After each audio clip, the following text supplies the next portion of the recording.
রবীন্দ্রনাথ জোড়াসাঁকোয় থাকেন। জোড়াসাঁকো থেকে সুকিয়া স্ট্রিট একটু দূরে। রবীন্দ্রনাথ জব্বা পরে প্রায় সুকিয়া স্ট্রিটে যেতেন। সুকিয়া স্ট্রিটে হেঁটে হেঁটে যেতেন। সুকিয়া স্ট্রিটে উপেন্দ্র কিশোর থাকেন। উপেন্দ্র কিশোর রবীন্দ্রনাথের খুব ঘনিষ্ঠ বন্ধু ছিলেন। রবীন্দ্রনাথের বইয়ের ছবিও তিনি এঁকেছেন। উপেন্দ্র কিশোর বেহালা বাজাতেন, রবীন্দ্রনাথ গান গাইতেন।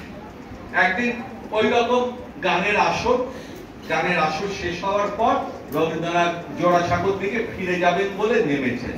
নেমে মনে হলো, আরে একটু দূরেই তো আরেক বন্ধু থাকেন। সেই বন্ধু আচার্য জগদীশ চন্দ্র বসু। তিনি জগদীশ চন্দ্র আরেকটু দূরেই থাকেন, পায়ে পায়ে যাচ্ছেন। যেদিকে দেখলেন একটা জায়গায় অনেক বাচ্চা জড়ো হয়েছে। তারপর তিনি হতবাক হয়ে গেলেন, একটা ইঁদুর মরা পড়ে আছে এবং তাকে ঘিরেই ছোটরা হই হই করছে। তখন কলকাতা শহরে প্লেগ চলছে। প্লেগের জীবাণু বহন করে ইঁদুর। রবীন্দ্রনাথ বিচলিত হয়ে ফিরে গেলেন উপেন্দ্র কিশোরের বাড়িতে, গিয়ে আবার কড়া নাড়লেন। উপেন্দ্র কিশোর তাড়াহুড়ো করে সিঁড়ি দিয়ে নেমে এলেন। কি হয়েছে বন্ধু? বললেন এই রকম অবস্থা। সঙ্গে সঙ্গে উপেন্দ্র কিশোর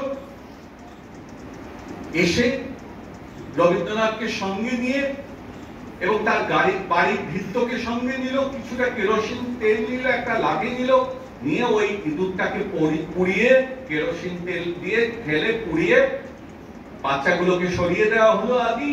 তারপর উপেন্দ্র কিশোর নিজের বাড়িতে চলে গেলেন। আর রবীন্দ্রনাথ পায়ে পায়ে তার আরেক বন্ধু জগদীশ চন্দ্রের বাড়ি গেলেন। কতটা ভালোবাসলে ছোটদের, কতটা ভালোবাসলে এইভাবে বিচলিত হওয়া যায়। তাই বলি, আমাদের পুরনো দিনের লেখকরা, কবিরা ছোটদের ভালোবেসে অনেক অনেক সোনালী ফসল তোমাদের জন্য রেখে গেছেন। এইভাবে তোমাদের ভালোবাসতেন, ছোটদের ভালোবাসতেন, একদম ভেতর থেকে ভালোবাসা, অন্তর উৎসারিত ভালোবাসা। তোমরা সেই সব লেখাগুলো পড়ো, পড়তে পড়তে নিজেকে আবিষ্কার করবে, অনেক অনেক ভালো লিখবে। এখান থেকে ডাক্তার হবে, ইঞ্জিনিয়ার হবে, বিজ্ঞানী হবে, হ্যাঁ লেখকও হবে, কবি হবে। সেই পাঠ নরেন্দ্রপুরে তোমরা পাচ্ছ। তোমাদের জয় হোক, তোমাদের মঙ্গল হোক, তোমরা ভালো থাকো, অনেক বড় হোক।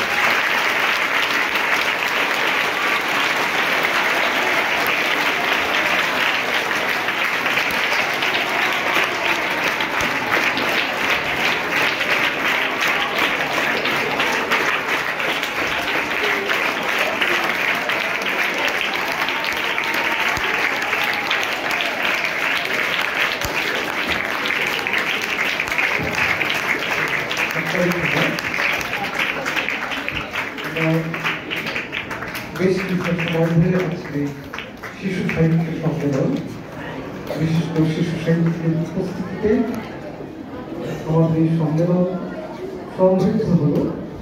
তোমাদের ভাবনার সাথে সাহিত্যিক পরিচিত হয়ে এবং সাহিত্যিকের বহু কথায় আমরা এই শিশু সাহিত্যের উপর সাহিত্যিকদের যে অবদান এবং এই সাহিত্য, বিশেষ করে কবিতা লিখতে গিয়ে তার বিরূপ ছন্দ তোমরা মেরে ধরবে, এরকম অনেক মূল্যবান কথা তোমরা তার কাছ থেকে শুনলে।